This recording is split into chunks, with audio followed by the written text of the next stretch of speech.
Yes or no, that's the question, and the Kilted Woodworker has something to say about that.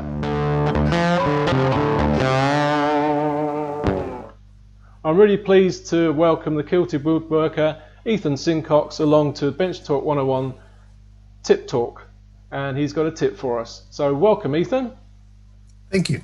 Thanks, Mitch. What tip is it you'd like to share with us? I think it's what I want to share is a lesson, actually kind of two lessons that I learned early on in woodworking, and it's kind of a dichotomy. And one is to learn how to say no when somebody asks you to do something that you really don't want to do, and that isn't going to forward your woodworking in any way. But then also to be able to say yes when somebody approaches you with something that is maybe outside your comfort zone. And,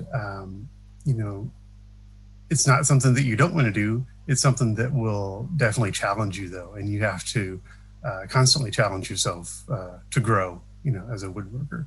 So an example of saying no would be, for many years, I made presentation boxes for people who wear kilts and have skin do, which is the black knife that goes in the stocking.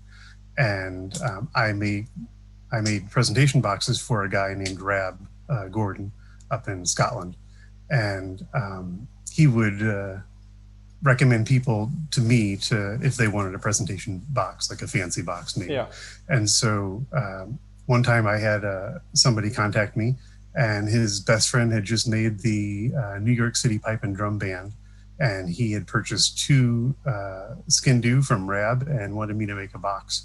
And then he gave me a list of, it was like 15 different things that he wanted, these 5 different kinds of wood, and he wanted inlay, and he wanted some pyrography, and he wanted, what else did he wanted me to do some carving in it, and he wanted something in there that mentioned or represented the New York City Pipe and Drum Band, but it just went on and on and on. And I replied back to him. I said, no. I said, I'm not going to make that. Yeah. I said, do you want me to glue some gumdrops to the lid when I'm done? Because that's what it's going to look like, is a 3rd grade art project with all that stuff. I said, but you know what? I said, that is a lot of things. And it's too much. It's too much. So I've had an idea for a box rolling around in my head for the last, 6 months. And I haven't had an opportunity to do it. And I think this is an opportunity to do it. So let me take your list, and I will pick 5 things from your list that we can incorporate into this box. And then I will make that for you. And because this is a risk on your part, I will make it, and then I will send it to you. And if you like it, then you go ahead and pay me for it. And if not, then I'll pay for shipping and you send it back to me. And so I did that, and I sent it to him, and he paid me $100 more than what I had asked for it. He said that it was 10 times better than anything he could have ever thought of in his head. And he was grateful for my artistic vision to do that, and to limit him on something that he really didn't know a whole lot about. The craftsman always knows right.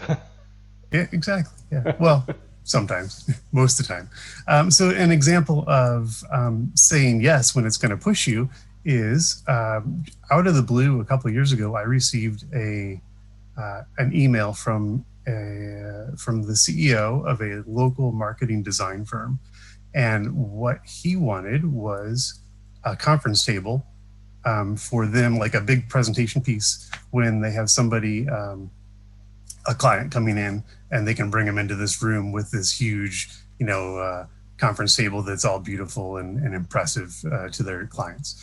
And he said, now, I've looked through your website and I've looked through your Instagram feed, and I know that you've never made anything this big.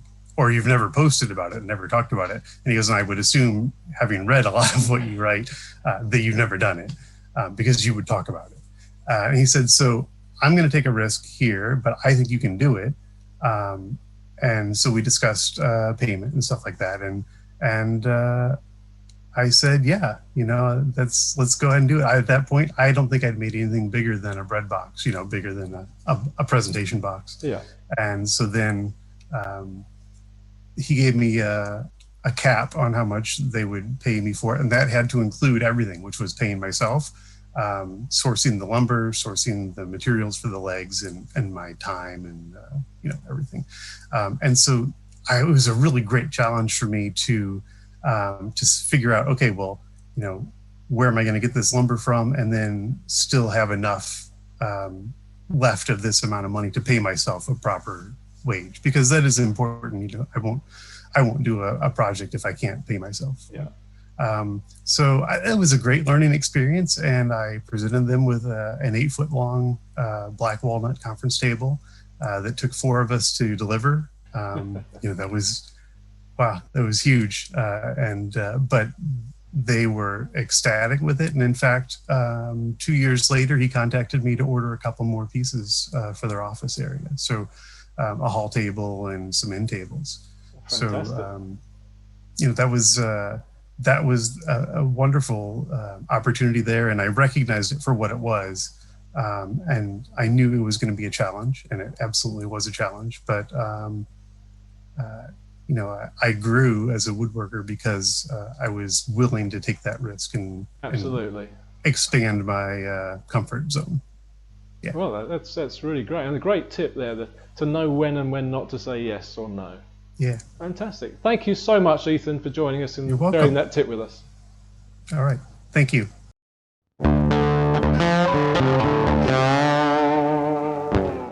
It's a high-tech conversation and a low-tech topic. Live on the World Wide Web via Zoom. Bench Talk 101.